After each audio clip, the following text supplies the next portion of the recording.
orang yang mengandalkan Tuhan adalah orang yang selalu seperti tadi dalam semboyan Pacuramin kasih, selalu mengarahkan diri kepada perkara-perkara di atas.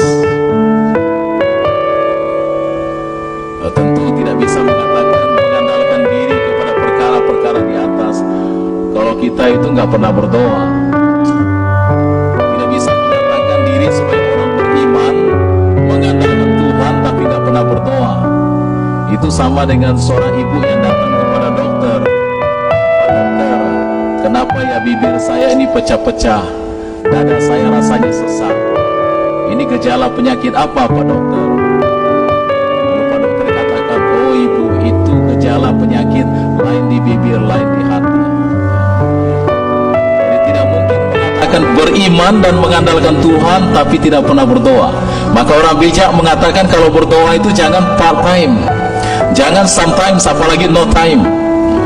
Berdoa itu mesti on time, full time, bila perlu overtime, karena kita ini dipanggil Tuhan anytime. Seperti orang kaya yang bodoh tadi, dia kumpulkan, tetapi Tuhan katakan malam ini juga akan kuambil nyawamu. Kita dipanggil Tuhan anytime. Tidak ada rumusnya yang lahir duluan meninggal duluan. Maka jangan terpedaya oleh usia muda, syarat mati tidak harus tua. Jangan terpedaya oleh badan sehat, syarat mati juga tidak harus sakit. Orang biasanya kalau naik sepeda motor, jangankan berdoa, pakai helm pun tidak. Naik mobil sewaktu-waktu berdoa. Tapi kalau naik pesawat biasanya orang lebih rajin berdoa. Dan di pesawat itu ada doa khusus di sana. Ketika saya naik pesawat baru 15 menit, di atas sudah diumumkan kencangkan sabuk pengaman karena cuaca buruk. Maka mulai semua kencangkan sabuk pengaman, kemudian pesawat mulai goyang-goyang di atas. Yang satu sudah mengatakan, ya Allah, ya Allah. Ada di belakang saya itu suaranya kencang, pasti bukan pastor. Kalau pastor kan doanya kalem-kalem ya. Di belakang sana teriak, Yesus terbanglah bersama dengan kami, kan? Kalau saya tidak mau kalah juga, saya buat tanda salib besar-besar ya. Dan setelah turun dengan selamat, orang tepuk tangan, katakan Tuhan luar biasa ya. Saudara-saudari, orang yang mengandalkan Tuhan pasti akan selalu mengatakan Tuhan itu luar biasa.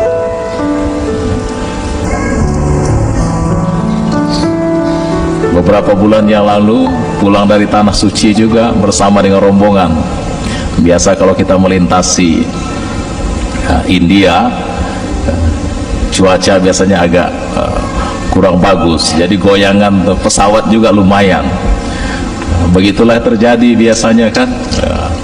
Saya lihat ibu di sana sudah begini, yang di sana sudah begini, tapi yang di samping saya, rombongan saya itu bisa tidur nyenyak sampai ngorok. Lalu kemudian setelah turun dari pesawat saya tanya, tadi waktu goncangan kuat kalian bisa tidur? Mereka katakan, oh bisa tidur sampai ngorok juga. Kenapa bisa tidur dengan nyenyak? Mereka katakan karena pasti pastor mendoakan kami. Dan memang saya tidak mendoakan, tidak tidur karena mendoakan para penumpang ya. Saudara-saudari yang dikasihi Tuhan, orang yang mengandalkan Tuhan, yang selalu mencari perkara di atas ya,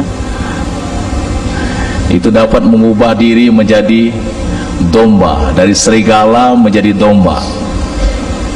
Serigala itu kan serakah, iri hati, galak ya, serigala ya. Serakah sudah saya terangkan tadi ya, bahwa walaupun kita punya banyak tanah, waktu meninggal dunia ya, jatah kita 2 kali 2 meter lah, lebih-lebih sedikit ya. Artinya apa? Kita boleh punya harta yang banyak dan sebagainya, tapi nggak usah sombong, tidak usah mengandalkan diri sendiri. Harta itu hanya sarana saja. Walaupun kita punya banyak ATM semasa hidup, waktu meninggal dunia nggak pernah saya lihat orang masukkan ATM ke dalam peti jenazah dan katakan kepada yang meninggal, ini ATM saya titipkan di sana, nanti ketika kamu di surga kalau lapar kamu gesek-gesek sendiri. Ada Walaupun gelar kita sehebat apapun di dunia ini, meninggal dunia gelar kita hanya satu, RIP, rest in peace, ya, RIP, itu saja. Ya, jadi saudara-saudari, kita diajak untuk menjadi domba damai, omongan bersama Allah. Iri hati, orang yang punya hati itu senang lihat orang senang, susah lihat orang menderita, menderita lihat orang susah. Kalau orang yang tidak punya hati biasanya apa? Senang lihat orang susah, susah lihat orang senang. Semakin orang senang, dia semakin susah. Semakin orang susah, dia semakin senang. Ya? Nah, jadi serakah, iri hati, galak. Ya. Ada seorang suami, seorang filsuf Yunani bernama Diogenes. Istrinya itu cerewetnya minta ampun. Kalau marah itu seperti petir. Tetapi ketika dimarah, suaminya tetap senyum-senyum saja.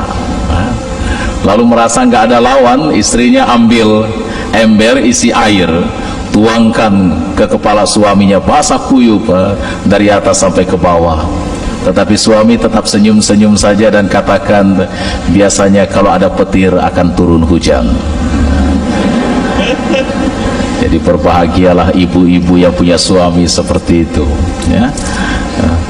Maka saya selalu mengatakan kepada Pak Sutri, kalau memberkati perkawinan, jangan berteriak pada waktu yang sama, kecuali kalau ada kebakaran. Kalau berteriak pada waktu yang sama tidak ada masalah, jadi ada masalah. Masalah kecil bisa jadi masalah besar.